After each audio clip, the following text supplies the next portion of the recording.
The ocean represents different things for different people. Bodies of water to be feared in their size and depth, echoed in the parabled phrases of our elders. Being told by my grandmother that the sea ain't got no back door. In other words, don't swim too far out because you might end up floating off into the abyss. Yet there are those, like me, who find joy, peace, beauty and adventure amongst the waters. Locked within the Afro-Caribbean identity, the sea can symbolize these conflicting ideals, a physical barrier which destroyed the connection between themselves and their homes and family networks, but also a sign of hope that they can return home and a symbol of freedom. In today's episode, we will be expanding our understanding of the landscapes of freedom spoken about in episode 1 to include the ocean, as a scape that liberated those that were enslaved, rendering them maritime Maroons, not quite escaping back home, but to other nearby islands that at the time were free from plantation life, which could provide them a life of freedom. Recalling episode 1, we discovered that the features of the land, whether it was mountainous, hilly, forested, or swampy, supported the lives of Maroons in allowing them to find spaces of sanctuary away from a life of enslavement and permanently settle as free people. However, if you happen to be enslaved on land that failed to offer these geographical features, how could you escape to freedom? Some islands across the Caribbean have little in the way of hills or mountains, and then the forests that filled these islands and could work as potential hideouts were cut down in order to make way for larger plantations. So with the desire to be free still burning within, other means needed to be found to escape. And this is where maritime marinage came into being. Maritime marinage is another way to describe grand marinage. Whilst grand marinage represented permanent escape from slavery on land, maritime marinage means permanent escape by the sea. Whilst it occurred in several places across the Caribbean, the most well-researched example comes from the Danish West Indies of St. John, St. Thomas and St. Croix, better known today as the US Virgin Islands, located between Puerto Rico and Antigua. This is where maritime marinage was the most common. Denmark was a country late in the game of conquering land in the Caribbean, and they were desperate to get some skin in the game.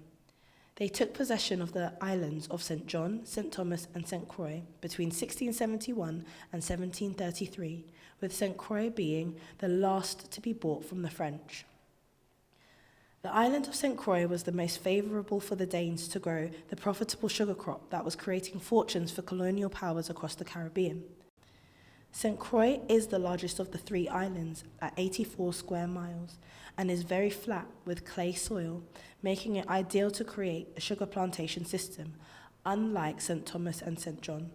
The Danes created a brutal slave system with the death rates of enslaved people being much greater than their birth rates.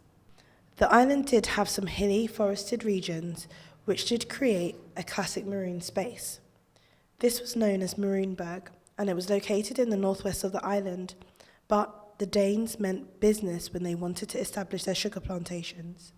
They maintained 150 sugar mills, and at the peak of sugar cultivation, occupied over 30,000 acres. That is approximately 56% of the island.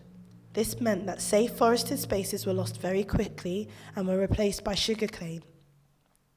Plantation owners increased their raids, and so the refuge of Maroonburg became very limited. Maritime marinage was their only option, and Maroonburg's location was the perfect point to set off on this journey. It has been suggested that there were numerous ways that the Maroons became acquainted with the water in order to know how to navigate away from their captivity.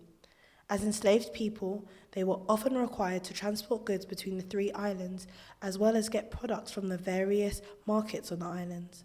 Alongside this, enslaved people had experience with diving in going to collect coral from the sea floor, as well as hunting for sea turtles, activities which allowed the enslaved people to understand the coastal region of the island, as well as regions slightly further afield. In order to escape by sea, the enslaved people needed boats. Thankfully, there had been a long tradition of canoe making in West Africa, where many of the enslaved people had come from, both before and during the transatlantic slave trade. To create these canoes, fallen trees were used and dug out. and could in fact offer greater numbers of people passage to safety in comparison to the land-based grand marinage, where one or few people could escape to at one given time.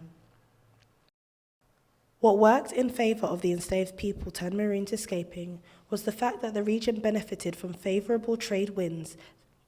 Trade winds are persistent winds that blow in one particular direction and occur near the equator. Also benefited from ocean currents that, even without paddling, would deliver the Maroons directly to Spanish Puerto Rico in a matter of a few days.